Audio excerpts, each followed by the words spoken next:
What am I doing? Why is this? Oh no, what is this? I wanted this, but I have this. I like this, or maybe even this, but I'm stuck. What is this? If you're screaming at your phone, Matt, you idiot, I might have something for you. If you're screaming at your phone, what are you talking about? This is log footage. I'll talk about it. So log. This is how my camera records the footage. It's really flat. It's desaturated. It looks terrible. This is a lot of cameras do this. Log stands for logarithmic. It's basically it's the camera negative. It's how the camera recorded it, and then you need to do one more step to turn into real colors again, usually with a LUT or a lookup table. So you take logarithmic footage, that's math, and you put a lookup table on it, that's math, and you convert it into regular colors. Yeah, bing, bang, boom. It's a little bit more complicated than that, but that's basically what it is. It used to be only fancy cameras recorded in log video to, maximize the amount of information they could get, both in the highlights and the darks, but also color information. For color purposes, now iPhones will shoot in log. So the thing is, you gotta figure out how to convert it back into colors.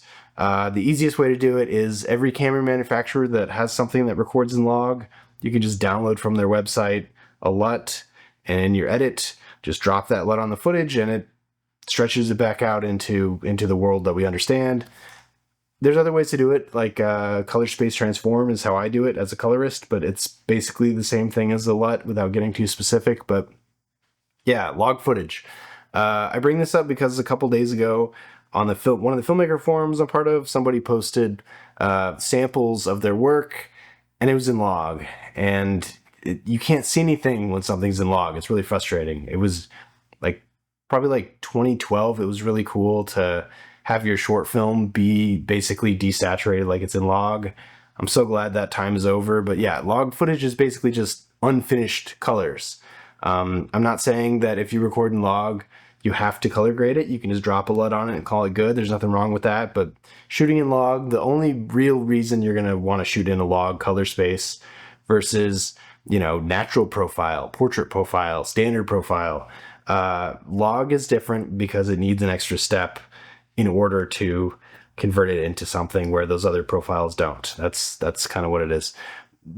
It was way more of a big deal like 5-10 years ago when basically fancy cameras were too powerful for the computers that people were editing on. That's really what it was. It's less of a thing now, but back in the day, you get a camera that shoots log, maybe in 4K resolution, and you try to run it through your computer to edit it, and the timeline was really choppy and really inconsistent and maybe crashed your computer because it required too much processing power. And so the first step to sort of give your computer a break would be to turn off any color grading and just look at it in log in this flat profile.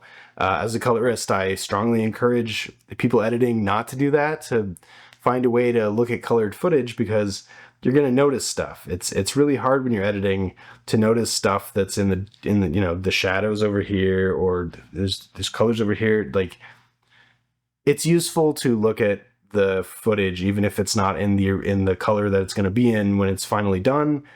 It's nice to have colors because you're going to notice stuff. I find log footage plays tricks on you. It's like when you're watching a movie in black and white. At a certain point, your eyes just start inventing colors for you, and so all of a sudden now they're not trustworthy. I feel like log does the same thing. I feel like for me, especially because log sort of skews green, my brain invents everything in pink. Everything becomes a shade of pink to sort of counteract the log stuff. But the way to fix that is either drop a LUT on it, or if your computer's not fast enough, you can do what's less of a thing now, but it's still a thing. It's called proxies, or a proxy workflow, which is basically you print copies of the footage with the same information, so you can link back to the original footage later. But it's a smaller file, and it's usually a more easy to digest file for the computer.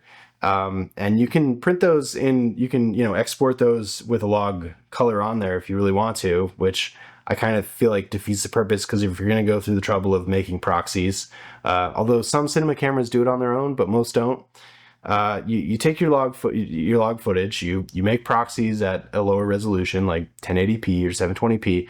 You might as well drop a LUT on there and color them, so that way when you're editing the proxies, they have colors on them and you can see what you're doing. There's also a usefulness to that. I found out when I was making a documentary that we shot everything in log in a high data rate, but the computer wasn't up to snuff, so we had to use proxies. Well, the proxies had a LUT on them and were colored, and so I knew that when I was editing, if I was editing colored footage, it was the proxies. And so if I needed to export something at full resolution, I needed to take those colored proxies and relink back to the original footage, which was in log. So that was really useful, just to look at the footage and know whether or not I was in the tiny files, the proxies, or the huge files, which were in log still. Anecdote. Yeah, but I mean, yeah. So is it bad to be showing people log footage? There's nothing wrong with it inherently. A lot of people that are not technically minded are going to get confused because it's just green and brown. Like, what am I looking at? Yeah. So, but I've had log footage on my reel before. Oops, whoopsie. Yeah. So log footage, it's not meant to be looked at. That's what I'm trying to say. As a colorist, as a person who handles log footage a ton, log footage is not meant to be looked at. It's meant to be an intermediary before some other process to make it looked at. Is that a good enough way to? Yeah. So log footage is just one of those things. There's nothing inherently wrong about log. It's just that you don't want to look at the negative. You want to look at the actual print. That's kind of what it is.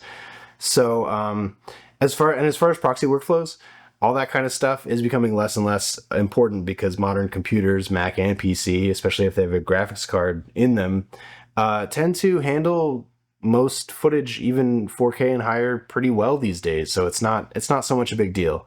But yeah, in the hierarchy of all the things you want to turn off if your computer's chugging during the edit, the color grade is one of them. But I prefer my editors to see what they're doing. That's just me. But that's what log is. Log is just a fancy way for a camera to squish down an image mathematically, and then later you got to unsquish it using a LUT or color space transform or, some other couple ways to do it. That's what it is. So there you go. Now people with iPhones can go record in log. Just make sure you put that Apple LUT on there. Otherwise it's going to look like green milk. That makes sense? Like, share, subscribe. Catch you next time.